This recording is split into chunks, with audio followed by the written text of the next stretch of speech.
Leaked messages reveal how Matt Hancock raced to save his political, professional and personal life after damning images of his affair appeared in the press. In June 2021, as the UK was gearing up to fully unlock from all legal COVID restrictions, the then Health Secretary Matt Hancock's affair with aide Gina Coladangelo broke on the front page of The Sun. The father of three was pictured from within his Whitehall office kissing and touching his close aide. Hancock leapt into action after news of the affair broke and tried to take control of the narrative. Hancock raced home to inform his wife and kids that he was having an affair and moving out of the family home. Before Hancock saw the image, he frantically asked advisor Damon Poole about the contents of the picture. "How bad are the pics?" "It's a snog and heavy petting." "How the F did anyone photograph that?"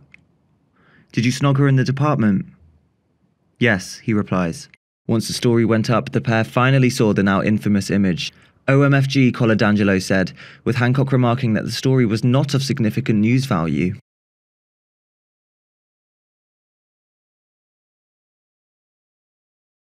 As the pair began to digest the unsavoury news, Mr. Hancock grew enraged that his office was bugged by a clandestine camera. "They've clearly been watching the whole bloody time," says Coladangelo. "Yes, but it means the source left very recently," says Damon Poole.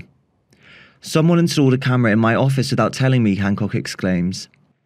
Hancock said that Boris Johnson had assured him he could carry on even though he had been pictured kissing in his office in breach of his own social distancing guidelines. The pair discussed how Gina's resignation should pan out.